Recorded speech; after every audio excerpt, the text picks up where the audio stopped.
خیبر ایک بڑے شہر کا نام ہے جو مدینہ منورہ زادہ اللہ شرفن و تعظیم سے شمال مغرب میں تقریباً 169 کلومیٹر کی دوری پر واقع ہے۔ یہ جگہ کھجور کے درختوں اور ہرے بھرے کھیتوں سے بھرپور تھی۔ یہاں بہت سے مضبوط قلعے بنے ہوئے تھے۔ سیرت حدیبیہ جلد 3 صفحہ نمبر 45۔ جنگ کا سبب: مدینہ سے جلا وطن کیے جانے والے یہودیوں نے خیبر کے یہودیوں کے ساتھ مل کر مسلمانوں پر کئی حملے کیے، لیکن طرح طرح سے سازشیں کی، جس کے نتیجے میں کئی یہودی مارے گئے۔ ان کے بڑے بڑے سردار قتل ہوئے، لیکن یہودی اب بھی سکون سے نہیں بیٹھے، بلکہ مدینہ منورہ پر ایک اور حملے کا پلان بنانے لگے۔ آخرکار قبیلہ غطفان کو بھی اپنے ساتھ دینے پر راضی کر لیا۔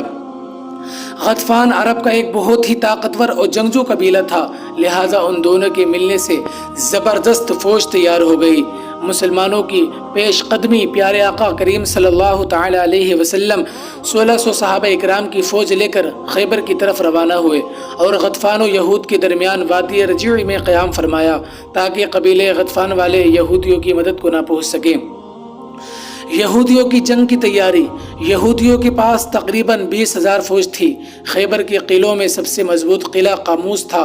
اس قلعے کا سردار مرحب پہلوان تھا، جو کہ عرب میں 1000 سواروں کے برابر مانا جاتا تھا۔ قلعہ ناعم: سب سے پہلے قلعہ ناعم پر لڑائی ہوئی۔ اس لڑائی میں حضرت محمود بن مسلمہ رضی اللہ تعالیٰ عنہ شہید ہو گئے، لیکن آخرکار فتح ہو گیا۔ قلعہ قاموس: خیبر کے دوسرے قلعے بھی آسانی سے فتح ہوئے، لیکن قلعہ قاموس میں بہت مشکل پیش آئی۔ مرحب پہلوان خود اس قلعے کی حفاظت کے لیے موجود تھا۔ یہ قلعہ کئی دن تک فتح نہیں ہو سکا۔ علم غیب مصطفیٰ: ایک دن پیارے آقا کریم صلی اللہ علیہ وسلم نے ارشاد فرمایا، کل میں اس آدمی کو جھنڈا دوں گا جس کے ہاتھ پر اللہ تبارک و تعالیٰ فتح دے گا۔ وہ اللہ اور رسول سے محبت کرتا ہے اور اللہ اور اس کا رسول اس سے محبت کرتے ہیں۔ راوی کہتے ہیں، لوگوں نے یہ رات بڑی بے چینی میں گزاری کہ دیکھیں کل صبح جھنڈا کس کو دیا جاتا ہے۔ صبح ہوئی تو پیارے آقا صلی اللہ علیہ وسلم نے فرمایا، علی کہاں ہیں؟ لوگوں نے عرض کی کہ ان کی آنکھوں میں تکلیف ہے۔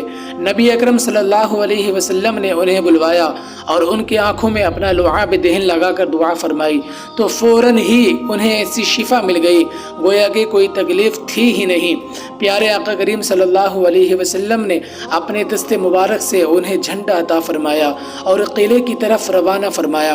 بخاری جلد 3 صفحہ نمبر 85، حدیث نمبر 4210۔ شیر خدا کا حملہ: حضرت سیدنا علی کرم اللہ تعالی وجہ الکریم کے مقابلے میں مرحب پہلوان تھا۔ 2 حملوں کا ہی تبادلہ ہوا تھا کہ شیر خدا کرم اللہ تعالی وجہ الکریم نے بڑھ کر اس زور سے وار کیا کہ تلوار مرحب کے سر کو کاٹتی ہوئی دانتوں تک اتر گئی اور اس وار کی گونج لشکر تک سنائی دی، اور بالآخر شیر خدا کرم اللہ تعالی وجہ الکریم کے ہاتھوں قلعہ فتح ہو گیا۔